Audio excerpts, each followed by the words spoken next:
당은 소상공인 피해 추가 지원, 전국민 재난 지원금 지급, 신용카드 캐시백 등 3종 패키지를 중심으로 추경 편성을 정부와 협의해 가겠습니다.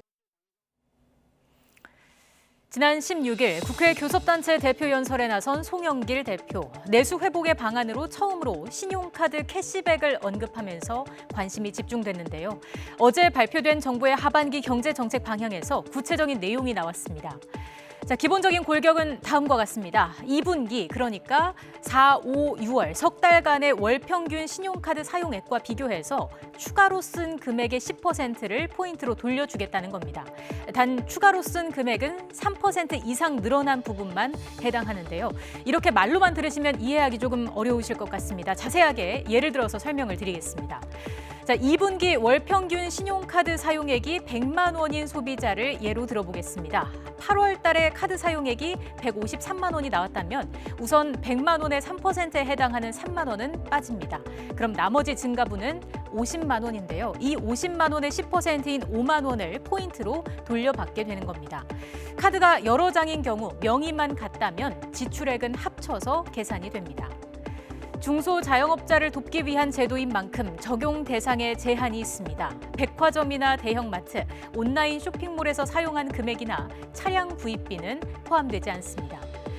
당장 다음 달부터 시행되는 건 아니고요. 오는 8월 카드 사용액부터 적용이 됩니다. 우선 3개월간 시행을 하고 상황에 따라서 더 연장될 수도 있다고 합니다. 캐시백으로 돌려받는 금액에도 상한이 있습니다. 매달 10만 원까지만 가능한데요.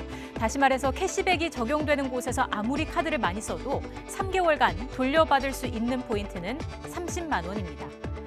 이외에도 정부는 코로나 확산 과정에서 중단됐던 소비 쿠폰 발행도 재개하기로 했죠. 스포츠 관람과 영화, 철도, 버스는 신규로 발행하고 체육과 문화, 농수산물은 기존 사업을 보강하는 형태로 이루어집니다. 혜택을 보는 인원은 1,440만 명에 달할 것으로 예상됩니다. 쿠폰 지급은 백신 접종률에 달려 있습니다. 1차 접종률 50%가 달성될 것으로 예상되는 8월부터 단계적으로 시행이 되고요. 모든 소비 쿠폰이 가동되는 건 1차 접종률이 70%를 넘기는 시점입니다.